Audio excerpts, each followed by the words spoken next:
Assalamualaikum warahmatullahi wabarakatuh. Di sini kelompok kami akan mempresentasikan tentang materi dari koperasi.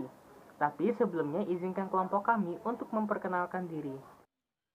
Saya Yunita Safa dengan NIM 142-19027. Perkenalkan, nama saya Gusti Muhammad Fauzan Azim dengan NIM 142-19011. Perkenalkan, nama saya Yunita Jamulayan dengan NIM 142-19026. Nama saya Adeline dengan NIM 142-19004. Saya akan menjelaskan tentang pengertian koperasi. Koperasi adalah badan hukum yang didirikan oleh orang atau seseorang atau badan hukum koperasi dengan pemisahan kekayaan para anggotanya sebagai modal untuk menjalankan usaha yang memenuhi aspirasi dan kebutuhan bersama di bidang ekonomi, sosial, dan budaya, sesuai dengan nilai dan prinsip koperasi. Koperasi didirikan dengan landasan kepada Pancasila dan Undang-Undang Dasar 1945, artinya, dalam menjalankan usahanya, koperasi harus tunduk pada aturan dalam Pancasila dan Undang-Undang 1945. Koperasi dijalankan dengan asas kekeluargaan. Artinya, koperasi bertujuan untuk menguntungkan satu orang saja, tetapi mencapai keuntungan bersama. Hal ini membedakan koperasi dengan badan usaha lainnya. Baik, di sini saya akan menjelaskan tentang jenis-jenis dari koperasi. Yang pertama ada koperasi konsumen. Koperasi ini diperuntukkan bagi konsumen barang dan jasa. Biasanya, mereka menjual berbagai kebutuhan harian seperti kelontong atau alat tulis, sehingga sekilas tampak seperti toko biasa. Bedanya, keuntungan yang didapat dari penjualan akan dibagikan kepada anggotanya dan harga lebih murah dari toko biasa. Yang kedua, ada koperasi produsen. Koperasi ini diperuntukkan bagi produsen barang dan jasa. Koperasi ini menjual barang produksi anggotanya. Dengan bergabung dalam koperasi, para produsen bisa mendapatkan bahan baku dengan harga yang lebih murah dan menjual hasil produksinya dengan harga yang layak. Yang ketiga, ada koperasi jasa. Koperasi ini hampir sama dengan koperasi konsumen, tetapi yang disediakan oleh koperasi ini adalah kegiatan jasa atau pelayanan bagi anggotanya. Contohnya seperti jasa angkutan dan jasa asuransi. Yang keempat ada koperasi simpan pinjam.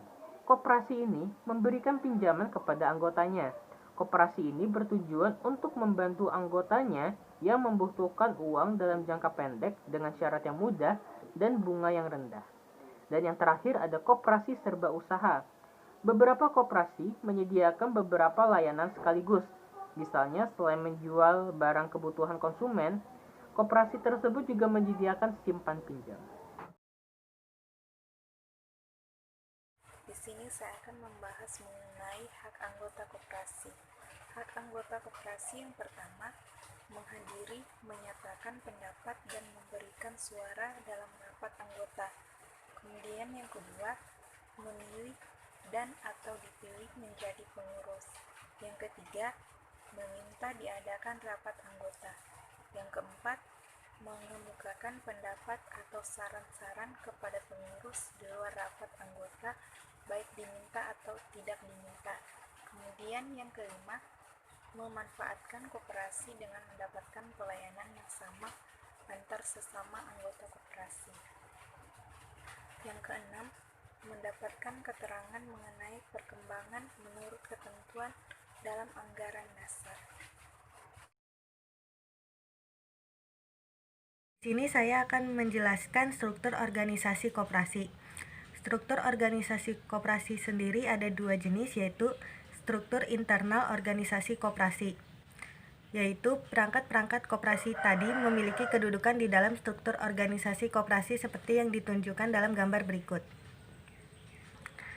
Nah, perangkat koperasi tadi ada 4 jenis. Yang pertama, rapat anggota. Rapat anggota ialah pemegang kekuasaan tertinggi dalam koperasi. Lalu yang kedua, pengurus. Pengurus ialah orang yang bertugas menjalankan koperasi secara umum. Yang ketiga, pengawas.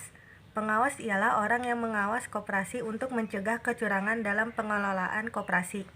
Yang terakhir, pengelola. Pengelola ialah orang yang menjalankan usaha koperasi sesuai arahan dari pengurus. Lalu, struktur eksternal organisasi koperasi. Koperasi seringkali bergabung dengan koperasi lain yang sejenis untuk memudahkan berbagai keperluan mereka, misalnya untuk mendapatkan pelatihan, tambahan modal, maupun keperluan lainnya. Alasan lainnya adalah untuk memperbesar cakupan anggota dan wilayahnya. Ketika sebuah koperasi didirikan dan anggotanya telah mencapai minimal 20 orang, maka koperasi itu disebut sebagai koperasi primer. Jika ada minimal 4 koperasi primer yang sejenis di suatu daerah, maka koperasi-koperasi tersebut dapat bergabung menjadi koperasi pusat yang berkedudukan di tingkat kabupaten atau kota. Jika ada minimal 3 koperasi pusat yang sejenis di suatu daerah, maka mereka dapat bergabung dan menjadi koperasi gabungan yang berkedudukan di tingkat provinsi. Jika ada minimal 3 koperasi gabungan yang sejenis di suatu daerah, maka mereka dapat bergabung dan menjadi koperasi induk yang berkedudukan di tingkat nasional. Struktur yang menggambarkan hubungan satu koperasi dengan koperasi lainnya dapat dilihat pada gambar berikut. Demikian presentasi hari ini. Mohon maaf apabila ada kekurangan dan kesalahan dalam pembahasan materi ini. Terima kasih.